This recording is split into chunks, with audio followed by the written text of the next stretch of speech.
মহাভারত কথা স্বামী তথাগতানন্দ। মহাভারতের মর্মবাণী। ভারতবর্ষের চিরকালের জীবনচর্চার ইতিহাস মহাভারত। মহাভারতে ধর্ম, অর্থ, কাম ও মোক্ষের কথা বিশেষভাবে আলোচিত হয়েছে। ব্যাসদেব নিজেই বলেছেন, ধর্ম, অর্থ, কাম ও মুক্তি বিষয়ে মহাভারতে যা আছে তা অন্য স্থানেও আছে, যা ইহাতে না তা নাই, তা কোথাও নাই। মহাভারতের প্রধান মর্মবাণী ধর্মের জয় ও অধর্মের বিনাশ। একে বলা হয় ধর্মশাস্ত্র, আবার জয়শাস্ত্র। যত ধর্মস তত জয়, এই মহাবাক্যটি মহাভারতের 4টি পর্বে 6 বার আছে।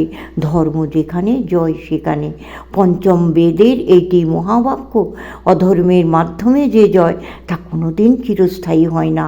সমস্ত মহাভারতই এই মহাবাক্যটির মহাভাষ্য।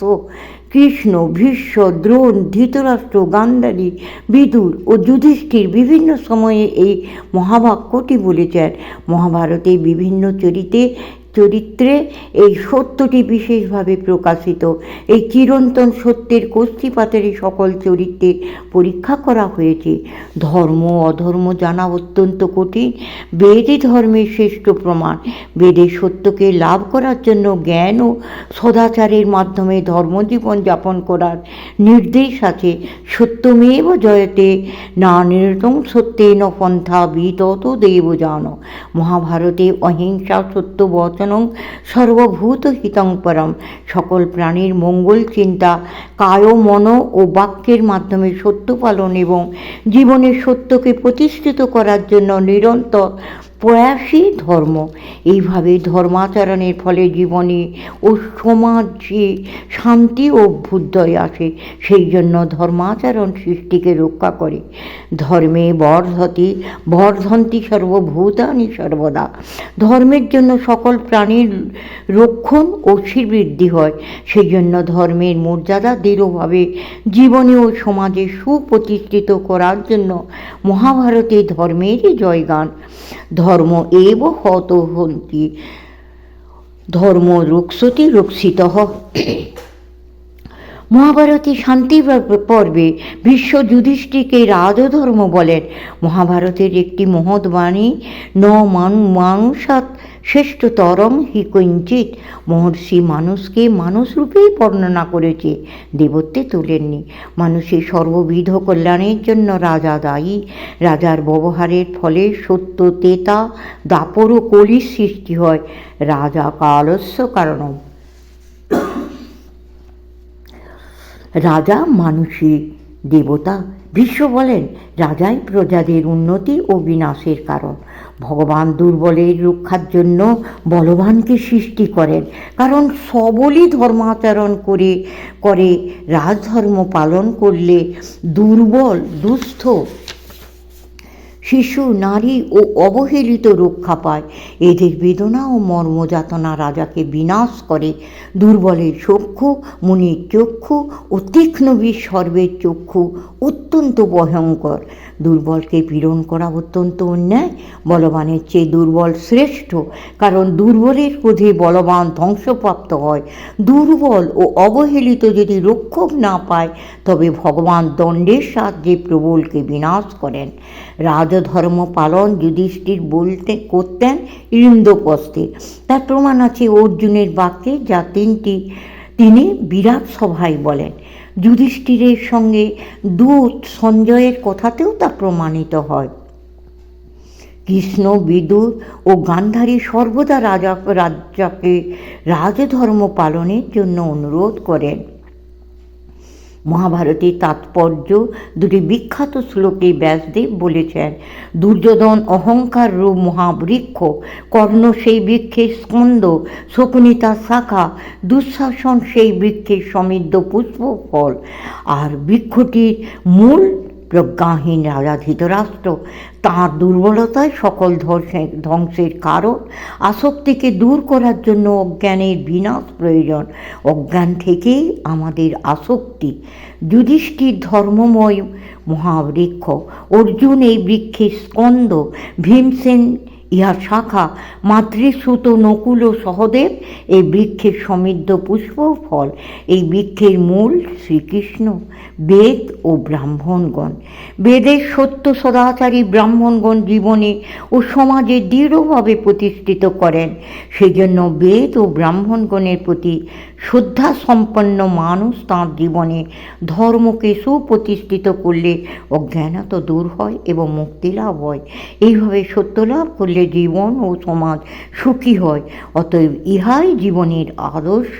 মহাভারতের মূল বক্তব্যকে এই শ্লোক প্রকাশ করেছে, যত ধর্মস্তত কৃষ্ণ, যত কৃষ্ণ তত জয়। বেদ ও ধর্মের সত্য শ্রীকৃষ্ণের জীবনে। তিনি বেদ ও ধর্মের শরীরী মূর্তি, পুরুষ সবিভূ কর্তা, সর্বভূত পিতামহ। ব্যাসদেব নিজ পুত্র সুখদেবকে প্রথমে 4টি শ্লোকের মাধ্যমে মহাভারতের মূল বক্তব্যকে প্রকাশ করেন। ওই 4টি বিখ্যাত শ্লোককে ভারত সাবিত্রী বলা হয়। জন্ম জন্মান্তরে সহস্র মাতা পিতা এবং শত শত স্ত্রী পুত্রের সহিত মিলন হয়েছে, তারা সকলে বিনষ্ট হয়েছেন, অন্যেরাও ওই পথে যাবেন। জীবনে আনন্দ ও ভয় এই দুই অভিজ্ঞতা বহুবার ঘটে। অজ্ঞানী এতে অভিভূত হন, জ্ঞানী হন না। ধর্মপথে কাম ও অর্থ উপভোগ হয়, তবু কেন লোক ধর্মপথে চলে না?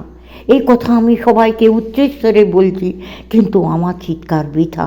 সমগ্র এই পঞ্চম বেদ যেন মহর্ষি বেদব্যাসের চিৎকার ধ্বনি, শ্রোতাং সিংহ নাদয়ম।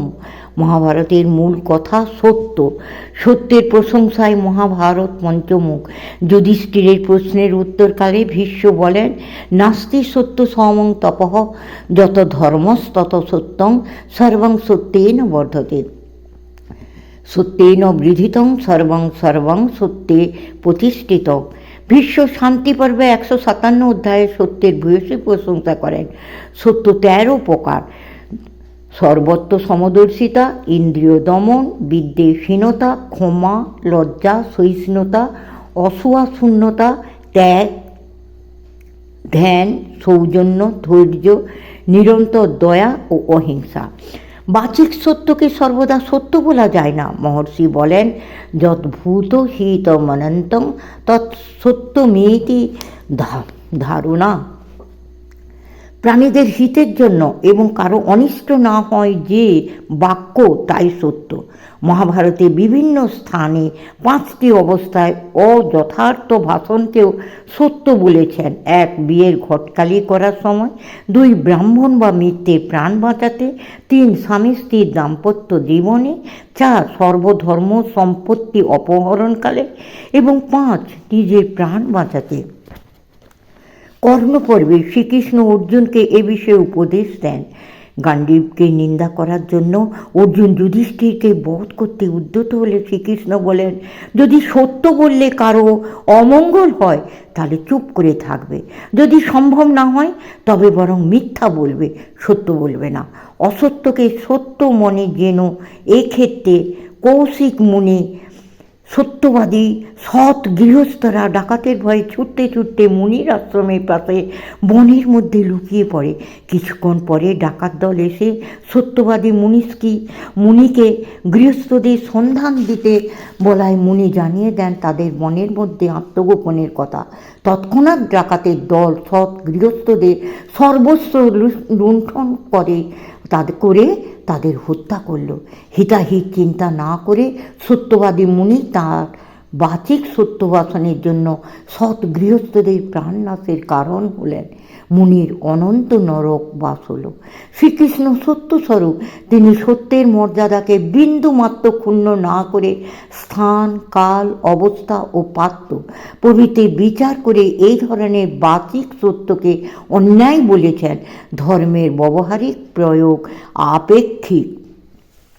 বিশ্ব দেহত্যাগের পূর্বে যুধিষ্ঠিরাদিকে লক্ষ্য করে তাঁর অন্তিম উপদেশ দেন, সত্যেষু জ্যোতিতব্যং বহ সত্যং হি পরম বলম তোমরা সত্যকেই আশ্রয় করবে, সত্যই পরম মঙ্গল। শ্রীকৃষ্ণের উপদেশে দ্রোণাচার্যকে অস্ত্র ত্যাগ করবার জন্য যুধিষ্ঠির যে কপটতার আশ্রয় নেন, তার জন্য তাকে নরক দর্শন করতে হয়। রামায়ণের মতো মহাভারতে যুদ্ধ থাকলেও যুদ্ধ বর্ণনা এদের মুখ্য উদ্দেশ্য নয়। জীবনের অভিজ্ঞতায় মানুষকে চিরশান্তি বা বন্ধন মুক্তির জন্য সত্য বা মোক্ষ লাভে জীবনে চরমতম উদ্দেশ্য করতে হয়। মহাভারতে মহর্ষি সেই মহাসত্যকেই লক্ষ্য করে বলেছেন, শান্তি পর্বই শ্রেষ্ঠ পর্ব, শান্তি পর্ব মহাফলহ। জীবনের নানা অভিজ্ঞতার মধ্য দিয়ে শেষে মানুষ সত্য সন্ধানী হয় এবং সত্য ও ধর্ম তাকে কৃতার্থ করে মোক্ষ ফলের অধিকারী করে। সমাপ্ত।